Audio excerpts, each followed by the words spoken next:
आप एमटीएस को क्रैक कैसे कर सकते हैं। ठीक है, मैं अगर सीधा सीधा यहाँ बोलूँ तो हाउ टू क्रैक एमटीएस, सीधी सी बात है।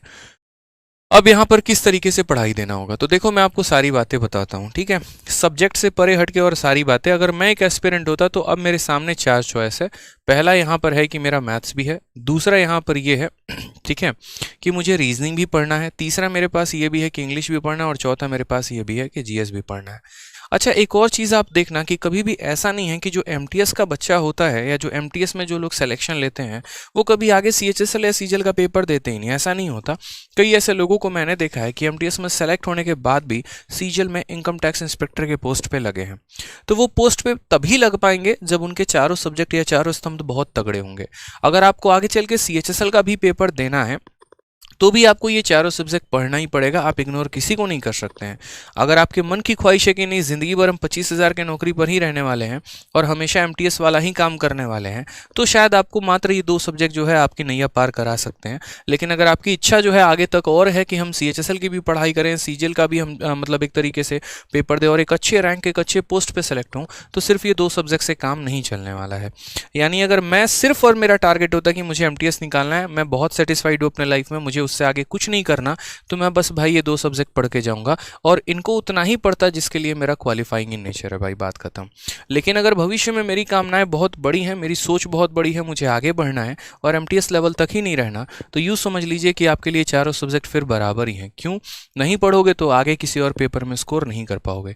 जैसे बच्चे पूछते हैं कि सर आपके पास 5-5 गवर्नमेंट जॉब कैसे आ गया, तो मैं हमेशा एक बात बोलता हूँ कि जिस दिन आपका भी सिलेबस कंप्लीट हो जाएगा और बहुत अच्छे तरीके से आपको अपने सब्जेक्ट पर कमांड हो जाएंगे ना, उस दिन आपके भी यहाँ पर जो है 5-5 सरकारी नौकरियां लग जाएगी। कोई बहुत बड़ी बात नहीं है, लेकिन उसके लिए ईमानदारी से इन सभी सब्जेक्ट को पढ़ना होता है।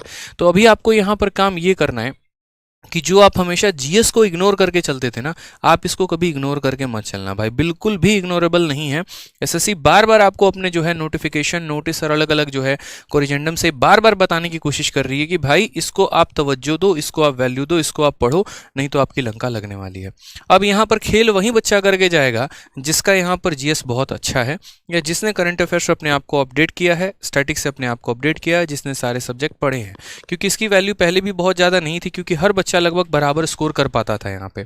ठीक है, तो यहाँ पर कोई बहुत बड़ा इंग्लिश की वजह से कभी आज तक एसएससी के पेपर में कोई बहुत बड़ा गेम चेंजर नहीं हुआ है कि इंग्लिश की वजह से पूरा इतिहास पलट गया, ऐसा कुछ भी नहीं है। जो गेम बदलता है वो जीएस बदलता है। मैं मैथ्स को भी बहुत बड़ा रोल नहीं मानता हूँ कि यहाँ पर मैथ्स ने बहुत बड़ा गेम कर दिया हो कहीं पर ऐसा करके। ठीक है, तो जीएस जो होता है वो प्री में खेल करता है और मेंस में जो होता है वो मैथ्स खेल करता है, ये तो आपको भी पता है। तो यहाँ पर अगर हम बात करते हैं तो अगर मेरी स्ट्रेटजी रहे तो वो क्या रहनी चाहिए, आपका जो स्ट्रेटजी रहना चाहिए, अगर आगे चल के आपको और भी परीक्षाएं देनी है और भी फॉर्म आपको भरना है, तो डेली के डेली जो है आपको कम से कम 1 से 2 घंटे आपको मैथ्स को देने ही देने हैं।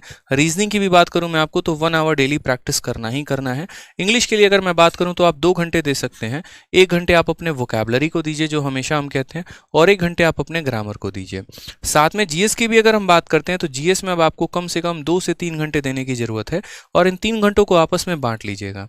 ठीक है, 1 घंटा जो है आप अपना यहाँ पर करंट अफेयर के लिए प्रैक्टिस करिएगा, 1 घंटा जो है आप यहाँ पर स्टैटिक के लिए दीजिएगा, और 1 घंटे में आप यहाँ पर किसी सब्जेक्ट के लिए, जैसे मान लीजिए कि पहले हिस्ट्री खत्म कर लिया, फिर पॉलिटी, फिर ज्योग्राफी, फिर इकोनॉमिक्स, इस तरीके से कर करके हमें डिस्ट्रीब्यूशन देना है। मेजर जो फोकस होना चाहिए वो आपका जीएस पर होना चाहिए, क्योंकि मैंने पहले भी कहा कि जब मेरिट बनेगी तो इंग्लिश में भी बहुत बड़ा रोल नहीं रहेगा, लगभग सबके वही नंबर 40 और 50 के बीच में होने वाले हैं।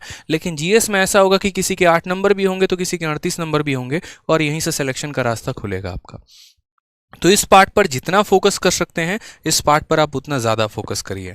ठीक है, प्रैक्टिस अच्छा करते रहिए, अपने सिलेबस को टारगेट करते रहिए, और बाकी हम यहाँ पर जो महाभारत बैच पढ़ा रहे हैं आपको यूट्यूब पर, ये हमारी पूरी टीम जो हम आपको करा रहे हैं, ये बहुत सफिशिएंट है। इससे बाहर एमटीएस में पढ़ने के लिए कुछ और आवश्यकता नहीं है, ना ही कोई पेड कोर्स लेने की ज़रूरत है, ना ही कुछ और। हमारे वीडियोज़ को आप देखिए अच्छे तरीके से, एमटीएस के लिए आपका उतना इनफ हो जाएगा।